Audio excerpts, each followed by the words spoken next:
Hi friends, YouTube पर सभी का स्वागत है। दोस्तों मैं फिर से अपनी इस वीडियो के माध्यम से EHD03 का सबसे महत्वपूर्ण प्रश्न लेकर आया हूं, जो कि एग्ज़ाम की दृष्टि से बहुत ही महत्वपूर्ण है। और इस बार भी ये प्रश्न जो है आने की चांसेस काफ़ी अधिक है। दोस्तों मैं अपनी वीडियो के माध्यम से जितने भी क्वेश्चंस अपलोड करता हूँ वे सभी कॉमन क्वेश्चन होते हैं और हर बार रिपीट हुए हो रहते हैं। तो मैं इस प्रश्न को भी बता देना चाहूँगा, क्योंकि ये प्रश्न जो है बार बार रिपीट हुए हैं और इस बार भी रिपीट होने के चांसेस है। तो प्रश्न बन के आता है एग्जाम में कि संत काव्य की क्या विशेषताएं हैं, इनकी विशेषताओं का वर्णन करो। तो सबसे पहले लिखना है कि संत काव्य की विशेषताएं निम्नलिखित है, जिसका आकलन हम निम्नलिखित संदर्भों में कर सकते हैं। 1 नंबर हेडिंग देना है गुरु का महत्व। ओके, गुरु का महत्व हेडिंग दे के उसके अंदर लिखना है कि गुरु का महत्व जो है वह संत काव्य की सबसे प्रमुख विशेषताओं में से एक है, क्योंकि जितने भी संत कवि थे उन्होंने अपने रचनाओं में, अपने काव्यों में गुरु के महत्व को सबसे ज़्यादा महत्व दिया है, गुरु के महत्व को सबसे ज़्यादा दर्शाया है, गुरु के महत्व को सर्वोपरि स्थान दिया है। तो हम कह सकते हैं कि गुरु का महत्व जो है वह संत काव्य की सबसे प्रमुख विशेषताओं में से एक है। नेक्स्ट है योग और भक्ति के बीच समानता। संत काव्य के जितने भी संत कवि थे उन्होंने अपने काव्य के द्वारा ये बताया है कि योग और भक्ति के बीच में समानता का होना बहुत ही ज़रूरी है, क्योंकि योग के द्वारा ही जो है भक्त जो है ईश्वर तक पहुंच सकता है। इसलिए अपने काव्यों के माध्यम से संत कवियों ने दिखाया है कि योग और भक्ति के बीच में हमेशा समानता का होना बहुत ही आवश्यक है।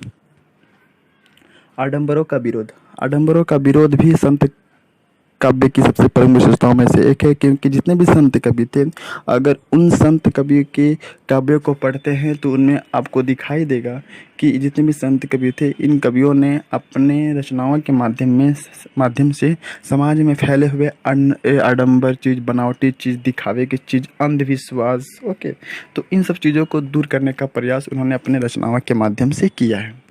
तो हम कह सकते हैं आडंबर का विरोध भी संत काव्य की विशेषताओं में से एक मान सकते हैं। नेक्स्ट है सामाजिक यथार्थ का चित्रण भी संत कवियों का सबसे प्रमुख उद्देश्य रहा है।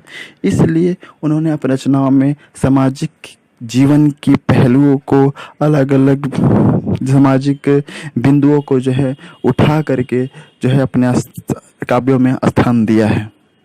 तो नेक्स्ट है लोक कल्याण की भावना भी संत काव्यों की सबसे प्रमुख विशेषता रही है, क्योंकि इस काल में जितने भी कवि हुए उन कवियों ने अपनी रचनाओं में अपनी रचनाएं इस तरीके से लिखी कि उन रचनाओं के माध्यम से मानव के कल्याण हो। ओके, तो मानव कल्याण की भावना को सामने रख कर ही इन्होंने, यानी कि संत कवियों ने अपनी रचनाएं की।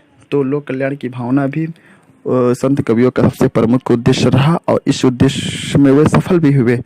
ओके, नेक्स्ट है श्रृंगार के संजोग अभियोग का वर्णन। श्रृंगार के संजोग अभियोग का वर्णन भी जो है संत कवियों का सबसे प्रमुख विशेषता रहा है। नेक्स्ट है साधुकड़ी भाषा का प्रयोग भी संत कवियों का सबसे प्रमुख विशेषता रहा है, क्योंकि इस काल में जितने भी संत कवि थे, अगर उन संत कवियों का अगर आप रचनाएं पढ़ेंगे तो उन रचनाओं में सबसे ज़्यादा जो भाषा का प्रयोग किया गया है वह है साधुकड़ी भाषा। उन्होंने अपने संत कवियों ने अपनी रचनाओं में साधुकड़ी भाषा का सबसे ज़्यादा प्रयोग किया, जैसे कि कबीरदास जी ने। नेक्स्ट है नारी के कामनी रूप का वर्णन भी संत कवियों के काव्यों में देखने को मिलता है, और इसलिए हम कह सकते हैं कि नारी के कामनी रूप का वर्णन जो है नारी के कामनी रूपी का वर्णन हम संत कवियों की रचनाओं में देख सकते हैं और इसको विशेषता के तौर पर मान सकते हैं। तो दोस्तों यह रहा संत काव्य की सबसे प्रमुख विशेषताएं। इसके जो प्रमुख कवि रहे हैं वह है कबीरदास जी और गुरु नानक और दादू। ये सभी जो है संत काव्य के सबसे विख्यात कवि रहे हैं।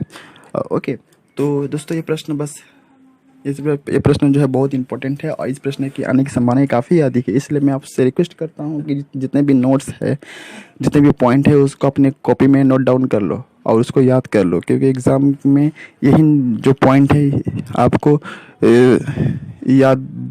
इसी पॉइंट के अंदर, कहने का मतलब है कि इसी पॉइंट के अंदर जो है आपको कुछ लिखना है। अगर पॉइंट याद रहेगा तो आप एग्ज़ाम में अच्छे से लिख पाएंगे।